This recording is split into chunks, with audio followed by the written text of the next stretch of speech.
The committee will reconvene. Ms. Dean is recognized. Thank you, Mr. Chairman. Good afternoon, Attorney General Barr.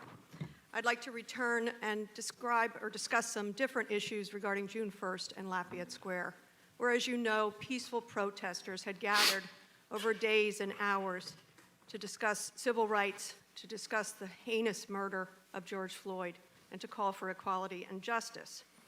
When asked about the use of force displayed in the video against the protesters at Lafayette Square, you stated that your attitude was, quote, "Get it done." Let's look at what you got done.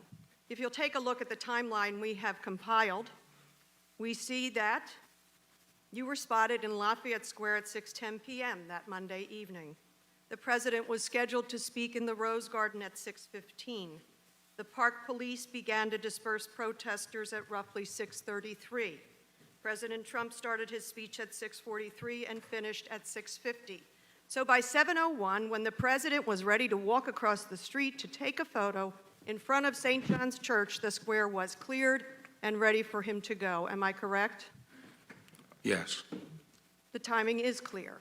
Multiple local officials also confirmed the point of clearing the square.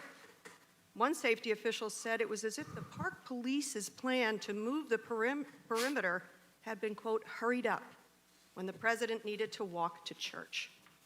And just today, Congress heard testimony from Adam DeMarco, a National Guard officer deployed at Lafayette Square, confirming that he expected the square to be cleared after the curfew, after 7 p.m. I'm sorry, who was that? Adam DeMarco, National Guard. In the afternoon, I didn't have a question for you, sir. In the afternoon, you told us that you learned of the president's interest in crossing the square to go to the church. Is it your opinion, Mr. Barr, that clearing protesters from Lafayette Square, which local officials were told to hurry up moments before the president's photo op with a borrowed Bible in front of a church, was coincidence? Is this timing coincidence? I believe it is, yes. It's not post hoc ergo propter hoc, is that what you're saying? With the Latin. In a related matter, when asked about the use of pepper bombs fired... It wasn't a coincidence in this set, if you would permit me, Congresswoman. Okay? As I said, I use the analogy of MacArthur at Leyte Golf. We heard okay? that. Thank yeah? you. I'll reclaim okay, so... Mr. Attorney General, he couldn't have walked... You said coincidence. Fine. We'll assume that that was all coincidence. In a related matter, I've already explained that it had been planned all day. Attorney General, the time is mine. We've waited a long time for you to come here. The time is mine. You've waited to talk to me like this? You didn't need to wait so long. When asked about the use of pepper bombs fired at Americans in Lafayette Square, you said, quote, "No, there were no chemical irritants. Pepper spray is not a chemical irritant. It's not chemical," quote. Well, everything is chemical. I was referring to a dichotomy, in these kinds of things between chemical compounds and naturally occurring substances. Mr. Attorney General, reclaiming my time, there are rules by which we operate here. I would ask you to respect them. Take a look at the screen. I've placed on this screen for reference, as you are aware, how your department describes pepper balls used on Americans in Lafayette Square.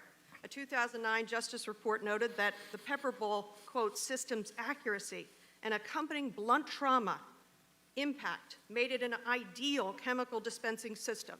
So while you, in a quote, said it's not chemical, you today confirm it is chemical, and you're aware of your department's policy, are you not?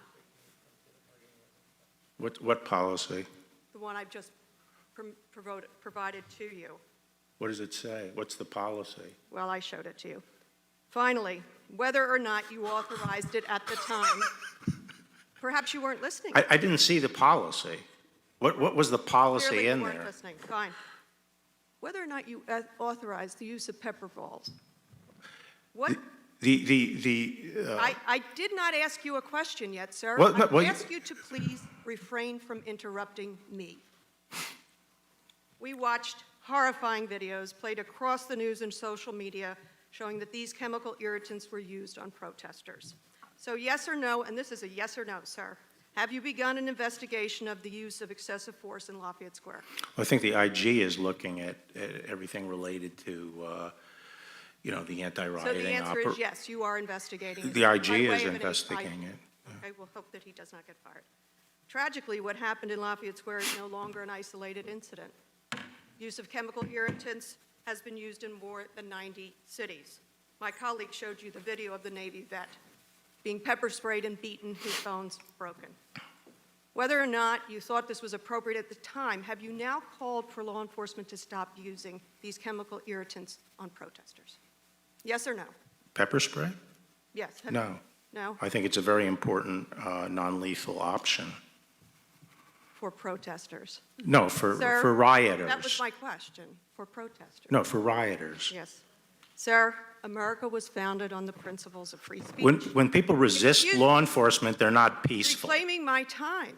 I'm surprised at your lack of respect for a member of Congress. The time of the gentlelady has expired. Ms. McCarthy.